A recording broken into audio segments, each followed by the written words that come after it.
Lovely. Keep this in. This is in, all right. All right, welcome to the Pax Hospitality Podcast. My name's Tim Varney, and with me today for this happy hour episode is Michael Bachetta. How are you, Michael? Bonjour. Very Bonjour. good. That's Very good. After I had that technical issue of getting the microphone set up. Yes. Well, we got there in the end. That's good. How's your week been? The week has been weeking.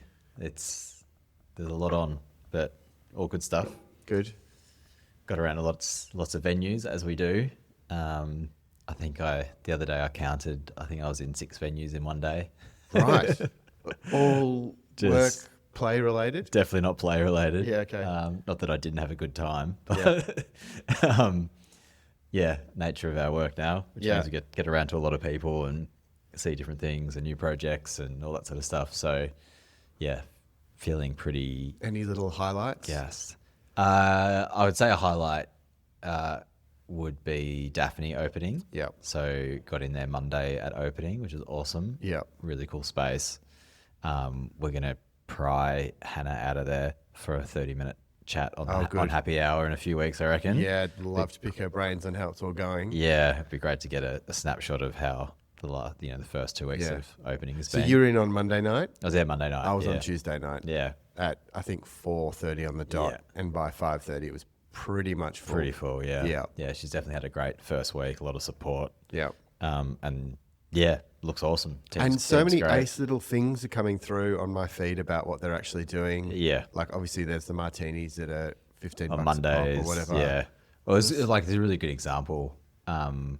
On Monday when I was there was a woman sitting next to us by herself. And she, if by all accounts, she wasn't an ETA regular or anything. They didn't know her. Yeah. And she had a martini because it was Martini Monday, and she got her little card. And on the way out, she said to one of the guys, "That's the first martini I've ever had. Oh. And now I've got this card, and it's Martini Mondays. I'll be back every week to try the menu and try the other martinis on there." And I was like, "Oh, that's awesome. That's really interesting. That's just like this perfect collision of putting an idea together, doing what is essentially a happy hour, and getting someone to try something out there. Yeah, like martinis aren't easy drinking. They're not, they're pretty out there as a cocktail. So to get someone that hadn't had one before, to give it a crack and then be like, you know what, I'm going to keep trying. That's cool. That's awesome. Yeah, that is awesome. I did grab Hannah. I didn't want to be the 723rd person to say, "Congratulations, how's it all going?" But you did. But I did. Of course I did. It would be rude not to ask. But she did say that, like, on the Monday night, she said there was, at 4:30, there was a little family at the back with a couple of prams and a couple of kids. There was a couple of ladies at the bar. Maybe it was the lady having her first martini, and then there was a couple of younger guys at the front, and she said, I've done it. Yeah. I've captured everybody that I wanted to, and they're all here at the same time. So exactly. Hopefully that will continue. I mean, it's a good jumping off point for what we want to chat about today, because Daphne, we've spoken a lot about internally for that venue, and Hannah has as well, about, what great things come from pubs. Yes. And what can we learn from them to bring that into a more restaurant setting. Yep. And I really think that she's achieved that at Daphne. And 4 days in. Yeah, 4 days in. Yeah. But yeah, for us, like, we want to chat about pubs, and really there's such a crazy emergence of amazing pubs. What is it about them? Years. What is it about them? Why do we all love a pub? We do love a pub. We love a pub because you can walk, you know what you're going to get. Yeah. I think. And there's no pretense generally in a great pub. Like there's generally no hype up about what you're going to experience either. So it's just like this middle of the road from a... Well, you know what you're going to get from a product. Like they're going to have beer, they're going to have a few wines, and there's going to be a chicken schnitzel parma on the menu, but there's the level of good and bad. Of course. You're going to get some sort of form of hospitality, whether it's like, what about is the other question, isn't it?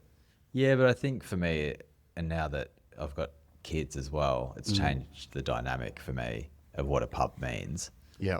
But I think it's even strengthened the idea of why a pub should exist and needs to exist. Yeah.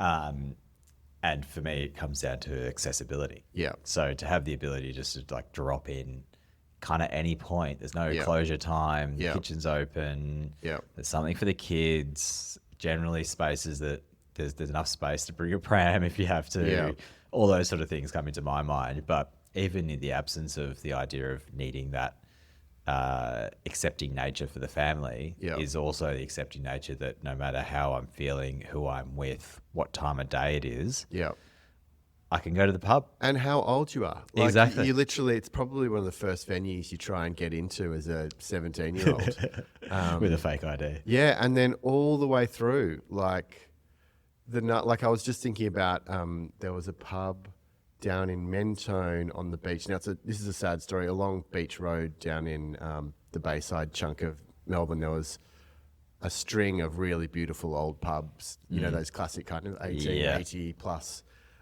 buildings that were all pubs at one point, and a lot of them have closed. Of course. And there was one down in Mentone that we used to go to for, I think it was $2 pots on a Wednesday night. The Edgy, it was called. Yeah. Yeah. I'd been there. I think, well, it kind of drew kids in from everywhere. All around. Yeah. And $2 pots. I'm old enough as well to remember $2 pots. Shits. Yeah. You can't even get a fucking Coke for $2. No, exactly. But it was absolutely bumper to bumper heaving. Like, it would have been the most awful night for anyone outside of 18 to 21, basically, to go to. But the point is that at any time in your life, whether you are 18 or 75, you know, the pub is the place where you can safely go and feel like it's your place to visit. And do you think, and this is going to be a bit of a Melbourne-centric conversation because of you and I, you certainly growing up in Melbourne, me on the outskirts, and us being here now, but do you think it's uniquely Melbourne? Like, there's obviously some amazing pubs and pub culture all around Australia. Like, I'm definitely not going to take that away from other states. Yeah. But in terms of the resurgence of the great pub, like, I do a bit of travelling. I have done it over the last few years, and I've been to plenty of great pubs in other states, but I feel like they're thinner on the ground. Yeah. I'm going to get a lot of hate for this, maybe. I can't comment too much on it beyond really Sydney. And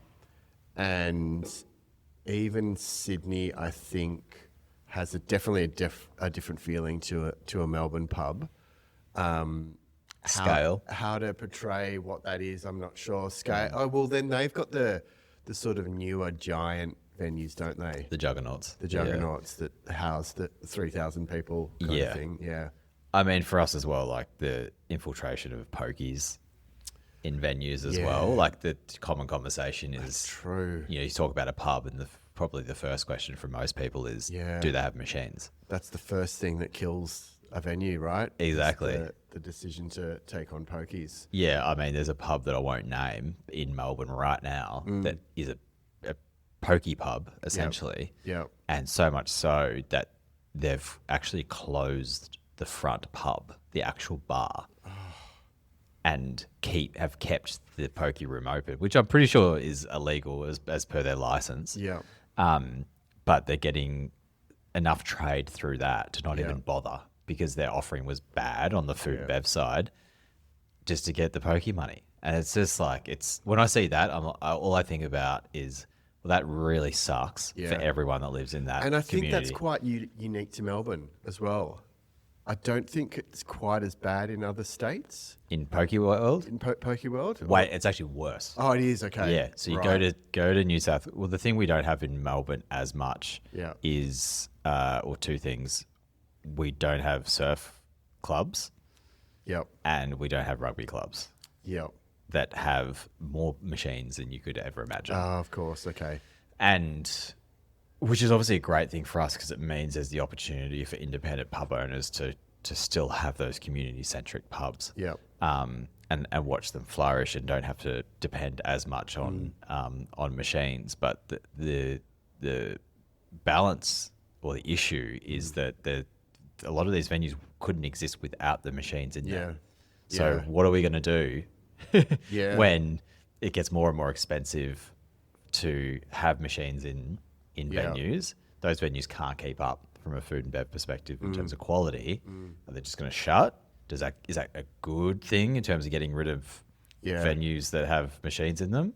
Yeah. Or are we going to be happy with that healthy, quote unquote, healthy medium to be achieved? Well, no, it's not. It can't be healthy by the very nature of it. It's just not. Yeah. For all the reasons for me that make a pub such a great place is there is that community social atmosphere. And the second pokies or gambling is in the mix, you're ripping the soul completely out of the space. I think there's probably plenty of evidence in the sort of inner north, I guess, of pubs that absolutely do not have pokies and have managed to become even stronger than ever, down to nailing the very nature of what makes a pub great. And to be able to see that sort of spill out further than, Fitzroy, Collingwood, Carlton. Yeah, we're starting to see it going out into the other suburbs. Yeah. It's I find it such a strange thing, and it's going slightly off track in terms of specifically talking about pubs like we wanted to. Yeah. Is the RSL. Yeah. Which is a really tough topic for some people to venture into, to talk about. Yeah. I'm sure if there's people that listen to this will disagree with me, but I find it really hard to balance the idea that RSLs, first of all, they're not-for-profit, right? Which makes sense, which is kind of a great thing. Yeah. But then everything they do around the whole point of them for return service people is also a great thing from a community-centric point of view. Yeah.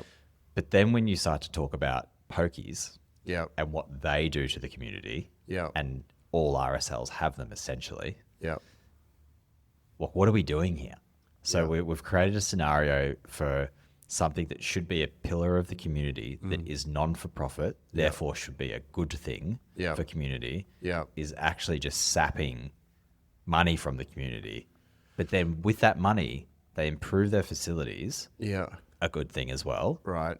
But then they also they're quite big givers to charities and schools and kinders and all these other great people that need help in the community, which is a good thing. Yeah. But it's coming from people that are rinsing their check every week into the pokies. And I find this tension between these things. Yeah, it's a broken equation, isn't it? It's a toxic equation. And you see it well beyond pubs, but the very nature of, the taxes on gambling money then go into supporting the community because of the problems. This circular, doesn't make any sense. Circular nightmare. But thankfully, I don't even know the last time I went into a pub with pokies, and let's not give them any more airtime. Let's talk about the good ones. Yeah, I mean, you look at again, very Melbourne centric. So apologies for anyone. Our listener in... There's a few listeners there's a few in Copenhagen. Yeah. So if you're listening in Copenhagen, please drop us a line. We'd love to hear who you are. Yeah. Hang on, I know who one. I definitely know who one of them is. Okay, there you go. But there's a few interesting listeners. Thanks for listening, around the world. Renee. Yeah, it's so good. Yeah. But we're talking about Melbourne centric. Like you look at, over the last 5+ years, into 10 years of the great operators that have taken over independent pubs and made a real go of them, and have made them available to all people as a pub should. Like you look at the guys that I think their first pub would have been Mark-Eve Lawn, and then growing out from there into places like the Royal Oak and now the Riser and the Sporto. And they've done such an amazing job and such a great benchmark so of what expand a pub on that be. just before you go on. Expand on why you think they've managed to kind of crack the code. I think number one is they've understood their market extremely well. So they're a perfect example of a group that take in the idea of like where their location is. And whilst they've got frameworks, I'm sure they have, for how to build and open a pub, they still make it quite specific to the area. Right. So it's not cookie cutter. Yeah. So you know that when they're doing their venue down in Prahran or Windsor versus the Rise in Richmond versus the Marquise Lawn in Fitzroy and the Royal Oak, it's adjusted in a way that is fit for the market. Yeah. And that's why they're full and doing really well. And they're able to kind of take their own hat off, I think. And I'm sure they all love each pub uniquely. Yeah. But they're able to understand who's coming through the door and then just cater to them. Yeah. And it's still, each of their pubs are still achieving a certain level of quality across all aspects: food, beverage, service, space, all those sort of things. And that's what I talk about in terms of framework. Yeah. But then there's nuance in that. So it doesn't feel like a big pub group pub where it's like, oh, that's the same Parma at every pub. And that's the same beer on tap, and it's the same. You can really hear the chef, can't you? I mean, particularly with the Royal Oak, I think there's a really particular interesting menu there. Yeah. And then this thing, they nail the classics. Yeah. And for me, those sort of spaces, like, can I bring my parents here? Yeah. And can I come here on a Friday night, watch the footy with a mate and just have a beer and a snack? Yeah. Can I have a meeting in this place during the day maybe? Yeah. And it kind of fits those bills. And you're like, great, that's the perfect spot for me. Totally. Can I bring my kids? Yeah. And they're looked after. Like, they just nail those basics. And I think, the idea of taking over a pub and creating a space that is devoid of that sort of stuff, it just becomes another restaurant. And aesthetically, they've done so well at drawing on the original features of what pretty much all of their venues are, like beautiful old buildings that have always been pubs, I think, and not grating against the original features, but like just going with it, and rolling with it. But at the same time, like, pubs can be pretty pokey. Yeah. And fiddly and finicky and, lots of little rooms and, but they seem to give them life beyond, the spaces that they're sort of dealt with in a way. The way I think about this in general venues is the idea, to an extent in general venues, but in particular for pubs, is the idea of custodianship. Like, that's really important. Yeah. And there's an element of that in kind of any venue you open. You're now the custodian of that space, and you create something that would hopefully live on for your tenure there, and then it could live on after you, but it's less likely in those settings. Yeah. But when you step into a pub, like, that's most likely, or it has a really big shot of being a pub for a decent amount of time, even after you being the owner there. Yeah.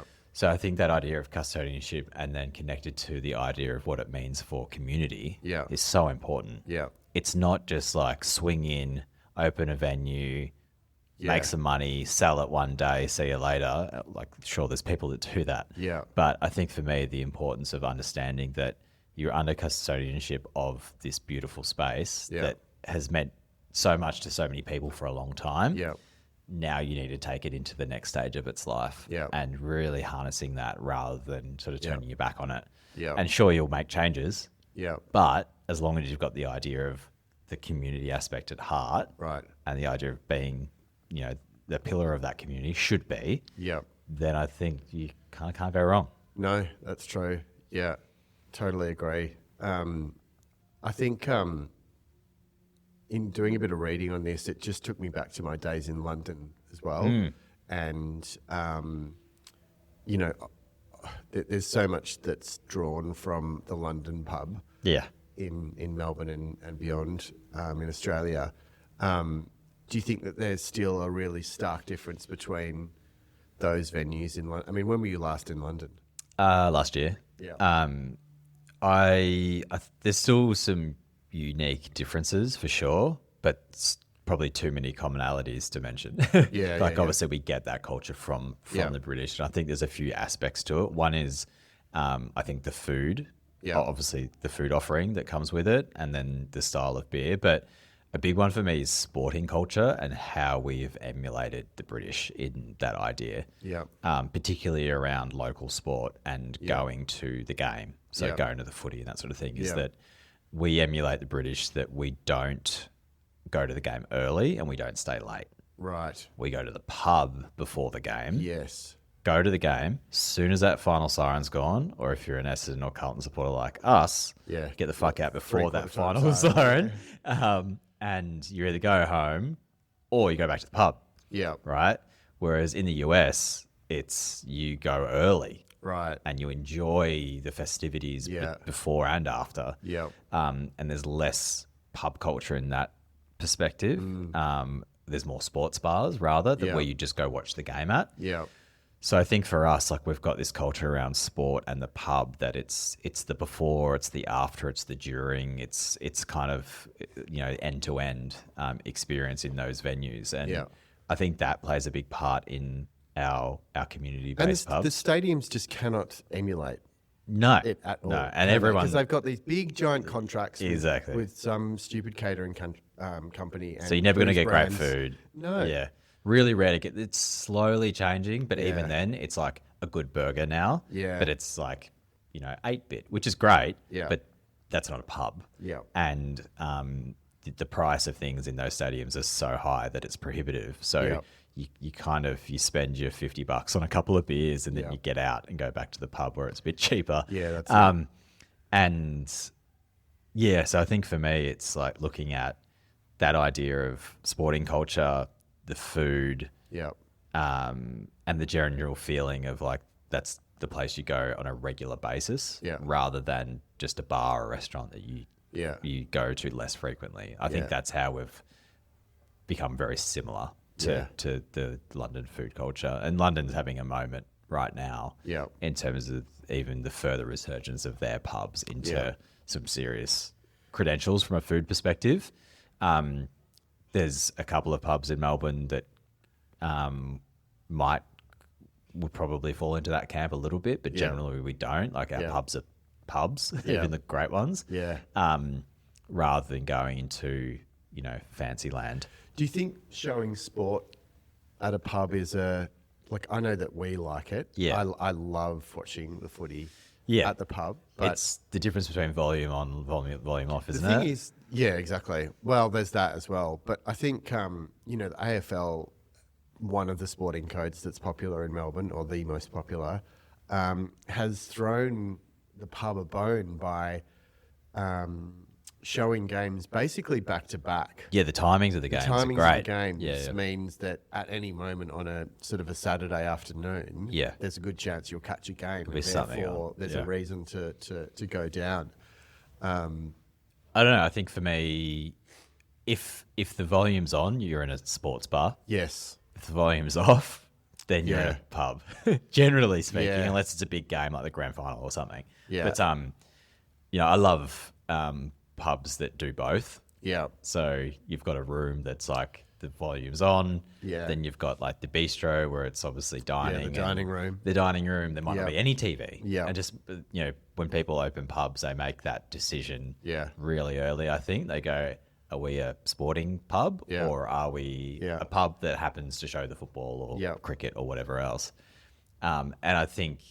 And that's how people segment themselves, because then they get into their regulars, people that love to watch the footy at full speed or full vol, then they're going to go to that pub. Yeah, totally. Versus, you know, you and I can go to the pub and have a beer, and it doesn't have to be like that. Like we'd like to watch it, but we don't need the full sport bar experience. What do you? Is there anything that's missing from a really good Melbourne pub? Like, what do you crave more of or less of? I thought about this the other day. I'd love a pub to do like a carvery.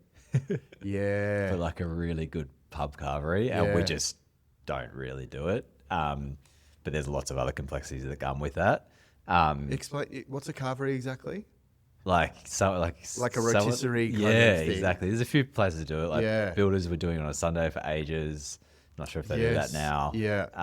There's obviously costs involved, but just this idea around that pub Sunday roast experience that can come with it. I've been to like a bistro in Paris that basically had this wall of rotisserie, and I reckon there would have been 30 chickens all just spinning around. Yeah. Yeah, I like that. That's good. Just meat in buns. I feel like someone needs to do that. Yeah. Yeah, we've sort of had a few goes at the American barbecue, but that is the hard task. That's a hard one, isn't it? That's commitment. Yeah. Yeah. I mean, there's that element. I think for me, like beer has certainly had its moment and has fallen off a little bit over the last couple of years. So it's just so competitive, isn't it? Yeah, it's so competitive, and we've seen so many breweries go into administration and or just bought out and that sort of stuff. And I think we're seeing less commitment from pubs that are championing like those smaller breweries. Yeah. And a lot of, the classic contracts that are coming through and cleaning up a lot of those taps. So we're just seeing less and less independent beer being poured. Yeah. And I'd fucking love the numbers on that. I'm sure it's decreased over the last few years with the number of factors being that reason. But I just hope that we don't lose completely. Like I want to walk into a pub and man, I'll have a Carlton draft like anyone else. Like I don't mind it. Like no problem. No, thank you. But I want to have like 6 or 7 other options. Yeah. And just be like, sure, I know there's the everyday drinkers beer, but hey, you've got a brewery around the corner. Why haven't you got their tap on? Yeah. And a lot of people are like, oh, you just simply can't afford it. And I beg to differ. Yeah. And this idea, and we've had this conversation around, going on tangent again, but if you need to rely on your taps being paid for your business to be profitable, then we got to go back and look at your model. Yeah. It's the same conversation around cafes. It's like if you're relying on $10,000 to $20,000 investment for your coffee machine has to come from your coffee supplier. Yeah. Same thing. Yeah. Like we got to look at the numbers because if you can't cover that end, there's a bigger problem. Yeah. And no problem to people that do it. I've done it in the past, but there's just I think different ways of looking at things. Have you got? We're close to having to wrap this up because we'll go on forever. But have you got a funny story or anything that's actually happened to you in a pub? Let's keep it light. It's supposed to be Friday. Yeah, keep it light. What's happened to me in a pub? Apart from being thrown out of a few. I've never been thrown out of a pub. Bullshit. Never. Oh, I don't believe that. I once won the Christmas ham. The whole ham? Raffle, yeah, from the builders. Mate, from the builders as well. It would have been good ham. Yeah, it was just when I just started dating Candy. Yeah. And I think it was like our second date, and she's like, "Oh, I'm onto a winner here because you won the ham, Christmas ham, baby." You won that. I mean, I've won the meat raffle before. Oh well, that's pretty thing. Good. Not as good as a ham though. Yeah, it was a good ham. That's pretty good. It was a good Christmas. I'd be happy with that. Yeah. Good. You got a phone call? I've got to take this call, everyone. No, it's been a pleasure as usual. Yeah. Talking all things pub. We'll be back. Will we be back next week? We will hopefully be back. I mean, if you're listening this far, you've obviously noticed we're sort of bumbling through these, but I think that's the very nature of what we want to do with these. We're definitely going to have little guests where we sort of catch up with someone, maybe on the fringes of hospo as well, that sort of tap into it somehow or a lover of. So stick around. Again, we'll be back on Tuesday for another feature-length episode. And have a great weekend, everyone. Thanks, everyone.